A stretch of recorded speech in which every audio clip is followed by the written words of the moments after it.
A while back, I made a video talking about a supposed lost Haunted Mansion video game. When I was working on that video, I was under the impression that the game hadn't been archived anywhere. I had checked and double-checked all of the places where I thought it might be, and couldn't find mention of it, so I thought it was just lost forever. But upon further research for an entirely different video, I've discovered that's not the case. Not only has the game been archived, but it's still playable. I'm humble enough to admit it. I was wrong. My research wasn't as thorough as I had thought, and instead of just wallowing in self-pity over my wrongness, I'll be issuing a correction. So ignore pretty much everything in that last video. This will be the true history behind the lost Haunted Mansion video game. The Haunted Mansion: The Black Widow Bride was a video game released on Disney.com in early 2011. It was a flash game like pretty much every other game on the website. Like this video if you remember the Lilo and Stitch sandwich game. Unfortunately, nothing really exists regarding the making of the game or the people who worked on it, and I still haven't found an exact date for when the game was released. If you try to access it nowadays, the link will redirect you to the Disney homepage, and any attempts to bring it up via the Wayback Machine still won't work. Why? In December of 2020, Adobe Flash was permanently shut down. It was once an integral part of the internet, with many websites relying on it to run properly. Adobe's decision to shut down Flash put a lot of online content in danger of being lost forever.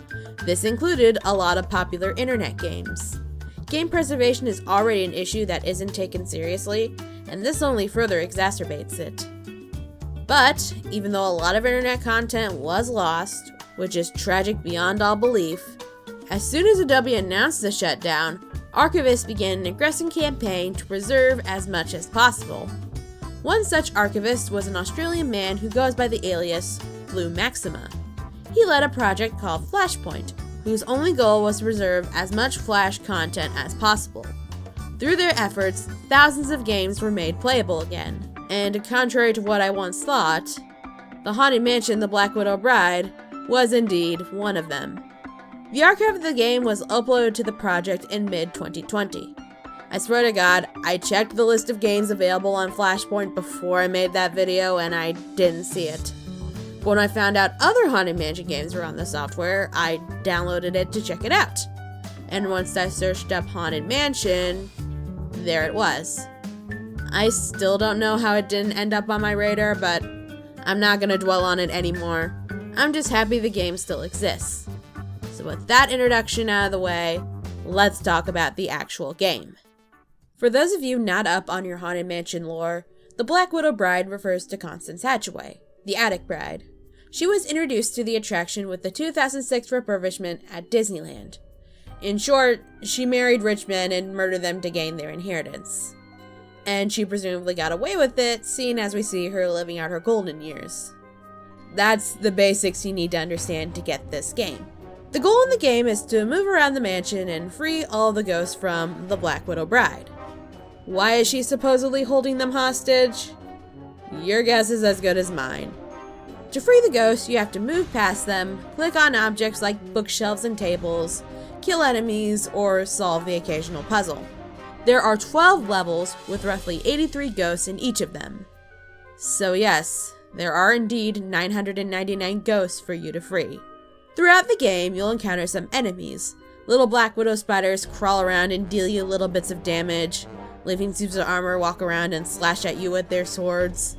And occasionally, Constance herself will appear, and if you let her get close enough, she'll scratch you. You play as the Hitchhiking Ghosts, a trio of characters from the end of the ride. Each has special abilities that help with the gameplay. Gus, the prisoner, is able to use his ball and chain to kill enemies, and to press buttons to open pathways. Phineas the Traveler can use his bag to pick up items and small enemies, and can travel through the portraits. And Ezra the Skeleton is a firebender. This is one of the first corrections I want to make regarding that last video. I said that all of them kind of play the same and there isn't much of a reason to pick one over the other. That's not actually the case. You need to play all three of them in order to progress.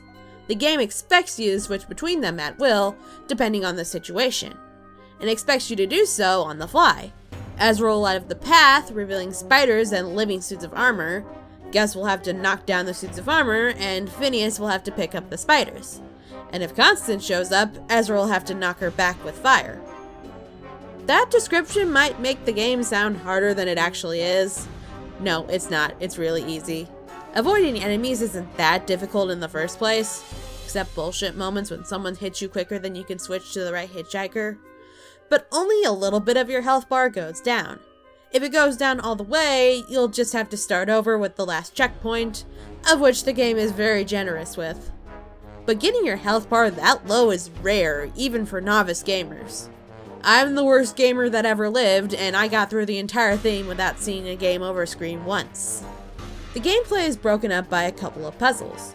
In the portrait gallery, you'll have to match up 3 panels of each of the stretching portraits together and hang it back on the wall. In the corridor doors, you'll have to knock on the doors until the clock strikes 13. I'm sure there's a method to this one, but I didn't figure it out. I just clicked on shit until I solved it. And sometimes you have to find a crowbar to free one of Constance's husbands. Frank is the guy in the coffin, and Reginald is the guy bricked into the wall in the graveyard. There's also this mini game in the ballroom where you have to get the presents before the dancers can. And it took me like 5 seconds. Like I said, the game is really easy. Here's another correction. I assumed that you couldn't save your progress in the game, but it turns out you can. Little checkpoints are scattered throughout the level, and when you hover over them, your spot is saved. And at least on Flashpoint, it was easy to play a couple of levels, quit the game, and pick up right where you left off.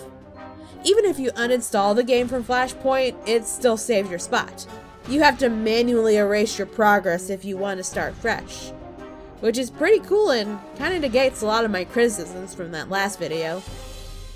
Overall, the game took me about an hour and a half to 100%, which might not be a lot in the grand scheme of gaming, but for a free browser game, that's a lot of content. To 100% the game, you have to find all 999 ghosts. It's not a requirement. To get through all the levels, you have to find 50 or so per level, but if you do play the game, I recommend trying to complete it. Some of the ghosts are kind of hidden, and you have to make sure you're looking out in every area to find them. Granted, that leads to the inevitable backtracking through the entire level 5 times to find the one ghost you missed. But isn't that kind of stuff why people love completing games in the first place? The best part of the game is the art direction. All of the mansion elements are distinct, and I love the way the artists interpret them. Look at Reginald's character model. His head and neck are actually severed, and that's really cool. The ballroom dancers are all different colors. The hitchhiking ghost idol animation is them doing the thumb pose. Even the singing bus make an appearance. There are also little details that I didn't notice until playing it. When the spiders are nearby, you can hear their feet scattering around the floor. They didn't have to put this much effort into a simple Flash game, but I'm glad they did. And again, I like that they used the actual soundtrack and sound effects from the mansion, instead of just using stock music. They even used a bit of Pete Renday as the ghost host. There's no turning back now. You can tell that the people who worked on this really love the Haunted Mansion, which makes me even happier that this has been preserved. Now that I've actually experienced the Haunted Mansion, the Black Widow Bride, what do I think of it? Given the limitations of the medium, I think the game is really well done. Even though it's a web game, it still includes an admirable amount of content. And I'm glad I was wrong. I'm glad the game has been preserved. And it's a testament to the commitment of all the people who run projects like Flashpoint. So, check this game out and see what you can discover for yourself. I've compiled a walkthrough of the game from the footage I used in this video. It's up on my second channel, Archive of A. I plan on using it in the future for stuff that doesn't really fit on the main channel. Vloggy kind of stuff, or stuff uploaded for archival purposes. Since there's so little footage of this game on YouTube, I figured I'd add a bit more. So there that is if you're interested. But that concludes the video. Now I'll pass the question on to you. What do you make of this? Have you played the game? Are you planning on doing so? Whatever your thoughts, let me know down in the comments. But that's all the time I've got for today. Thank you so much for watching as always, and I will talk to you guys soon. Take care.